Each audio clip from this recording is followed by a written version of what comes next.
देखेंगे एक्सरसाइज 1.1 का दूसरा क्वेश्चन। देखिए दूसरा क्वेश्चन बिल्कुल जो एग्जाम्पल वाले क्वेश्चन आप लोगों ने करा है एकदम बिल्कुल उसी के जैसा है। उसमें क्या था कि 4q+1 4q+3 था और यहाँ पे 4 के जगह पे सिर्फ क्या दिया हुआ है 6 दिया हुआ है। तो ये भी क्वेश्चन वही है। देखिए क्वेश्चन ये है कि दर्शाइए कि प्रत्येक धनात्मक विषम पूर्णांक 6q+1 और 6q+3 या 6q+5 के रूप का होता है। क्या करना है साबित हम लोगों को किसी प्रत्येक धनात्मक विषम पूर्णांक या तो 6q+1 के रूप का होगा 6q+3 या फिर 6q+5 के रूप का होगा और इसी को हम लोगों को क्या करना है प्रूफ करना है। तो देखिए इसमें भी हम लोग क्या करेंगे यूक्लिड विभाजन प्रमेयिका को लिख देंगे और ये जो प्रमेयिका a बराबर bq+r इससे हम लोग क्या करेंगे इसको रिलेट करके देखेंगे। तो यहाँ देखिए q के साथ कौन है b है तो यहाँ पे भी q के साथ किसको होना चाहिए b को होना चाहिए यानी ये जो 6 है वो b का मान है। तो यहाँ लिख लेंगे हम लोग माना कि b बराबर 6 और अब r का अलग अलग मान रख के हम लोग चेक करेंगे कि किस मान पे जो a का मान है वो आपका सम आ रहा है और किस मान पे विषम आ रहा है और इससे हम लोग प्रूफ करके देखेंगे। जैसे देखिए r का मान यदि हम लोग मान लीजिए 0 रखते हैं r बराबर 0 पर r बराबर 0 पे क्या हो जाएगा r बराबर 0 पे a का जो मान आएगा वो हो जाएगा a बराबर bq+r यानी कि 6q और प्लस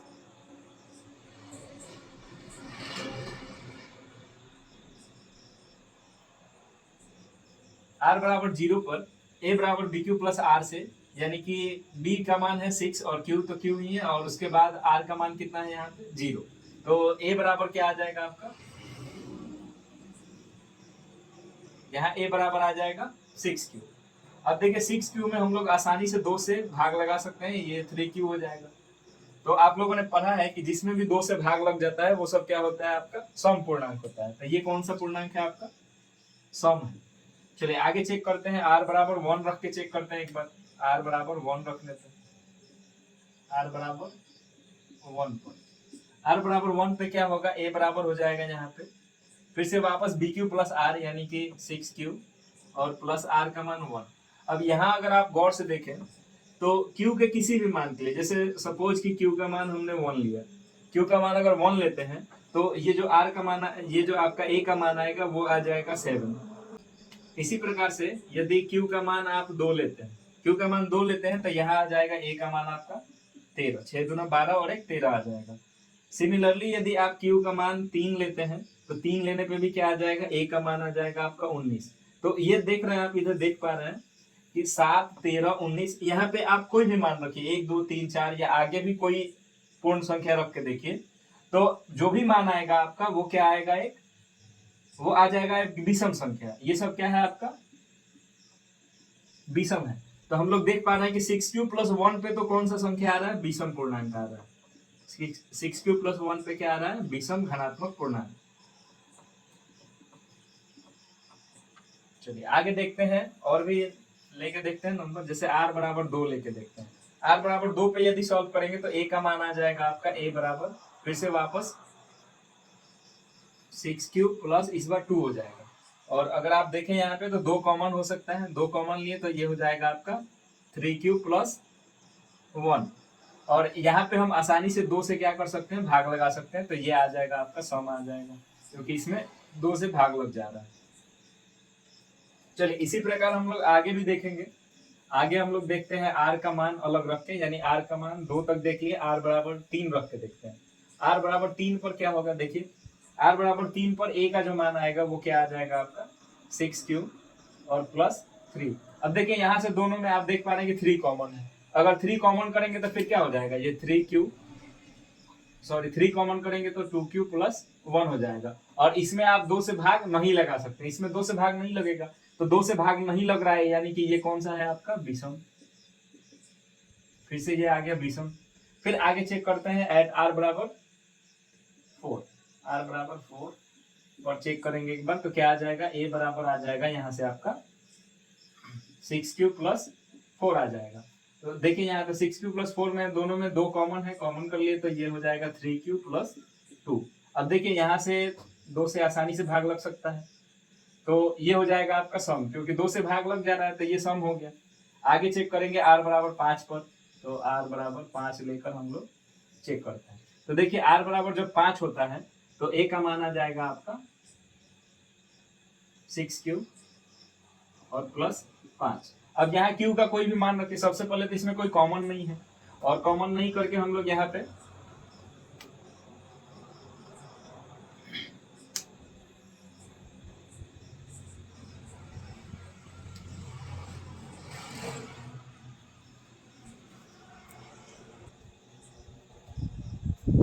अब देखिए इसमें q का कोई भी मान रखिए आप। q का मान जैसे मान लीजिए आप 1 लेते हैं, 1 लेंगे तो आ जाएगा 11, 1 पे a का मान आ जाएगा 11।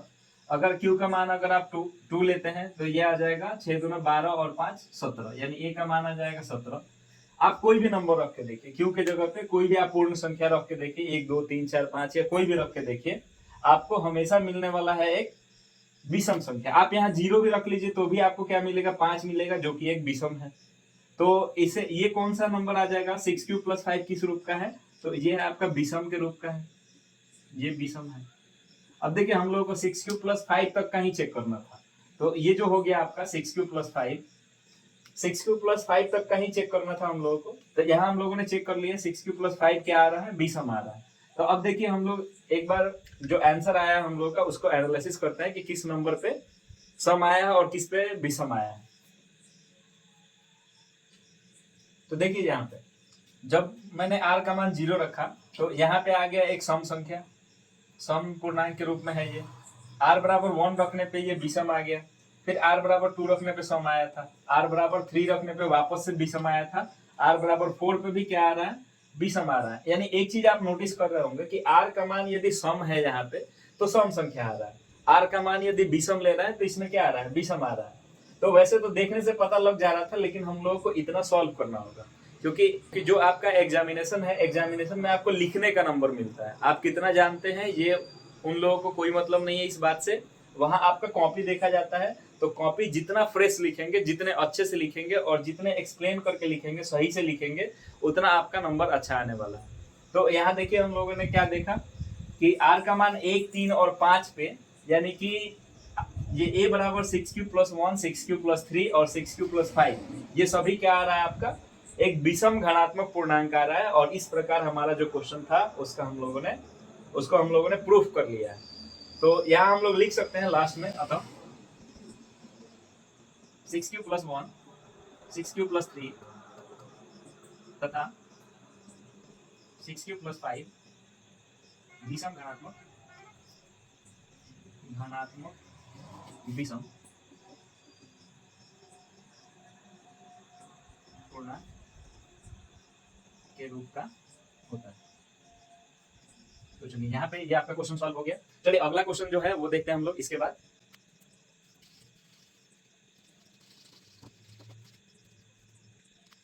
तो चलिए देखते हैं हम लोग प्रश्न संख्या 3। देखिए प्रश्न संख्या जो 3 है वो आपको बहुत बड़ा लग रहा होगा, लेकिन ये बहुत ही सिंपल है। देखिए यहाँ लिखा गया किसी परेड में 616 सदस्यों वाली एक सेना यानी आर्मी की एक टुकड़ी को 32 सदस्यों वाले एक आर्मी बैंड के पीछे मार्च करना है।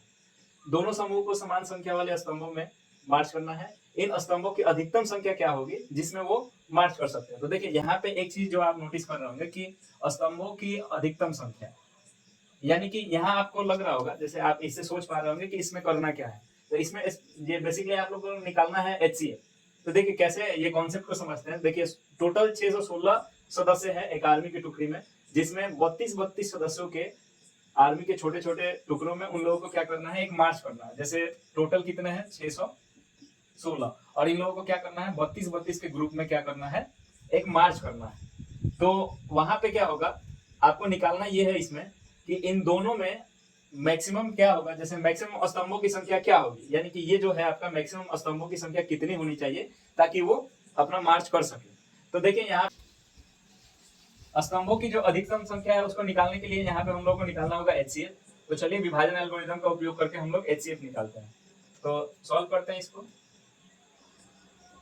देखिए जैसे कि आप देख पा रहे हैं कि इन दोनों में बड़ा कौन सा नंबर है, तो ये आपका 616 है। तो आपको पता है कि जो बड़ा नंबर होता है उसको हम लोग ये मानते हैं, यानी A का मान यहाँ पे दिया है 616 और B का मान कितना दिया हुआ है आपका 32। तो अब यहाँ पे विभाजन का एल्गोरिथम लगाते हैं। तो ये सबसे पहले इसको डिवाइड करते हैं हम लोग। तो 32 से डिवाइड करेंगे 616 16 में। तो ये कितना बार में जाएगा, 32 का करेंगे अगर 10 बार में, पहले एक बार में करते हैं तो ये हो जाएगा 32 और बचेगा कितना यहाँ पे, ये हो जाएगा आपका 2 घटाना है, 11 से 2 घटाएंगे तो हो जाएगा आपका 9 और यहाँ पे 5 से 3 घटाएंगे तो हो जाएगा 2 यानी 29 और वापस से फिर 6 नोट करेंगे। तो जैसे मान लीजिए अगर 10 बार में डिवाइड करते हैं ये 296 आ गया, 10 बार करेंगे तो 320 आ जाएगा और उससे कम 9 बार अगर करते हैं हम लोग तो 9 दूना 18 का ये हो जाएगा 8 और 9 तिया 27 और 1 28 यानी कि 9 बार में हम लोग भाग लगा सकते हैं इसमें।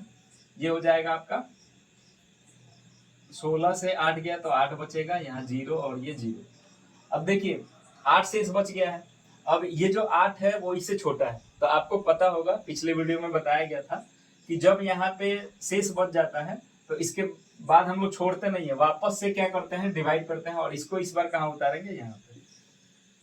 और ये हो जाएगा आपका, फिर डिवाइड कीजिए तो 4 बार में ये मेरे ख्याल से पूरा कट जाएगा और यहाँ पे आ गया आपका शेषफल 0 आ गया, शेष यहाँ पे आ गया 0।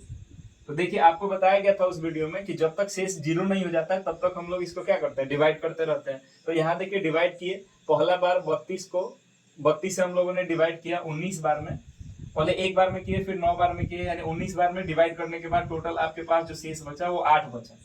अब इस 8 को 8 से क्या करना होगा, इसमें डिवाइड करना होगा। तो 32 यहाँ नोट किए और 8 से डिवाइड किए तो ये 4 बार में पूरी तरह से कंप्लीट हो गया, कट गया। तो जैसे कि आपको पता है कि जिस भाजक से शेष का मान 0 आ जाता है वही होता है आपका HCF। तो यहाँ पे HCF क्या हो जाएगा आपका, HCF जो हो जाएगा आपका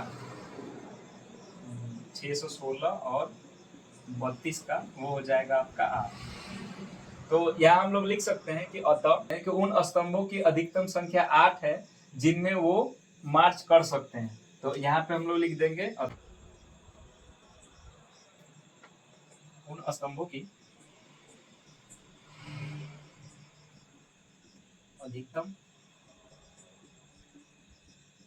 संख्या 8 होगी जिनमें वो मार्च कर सकते हैं।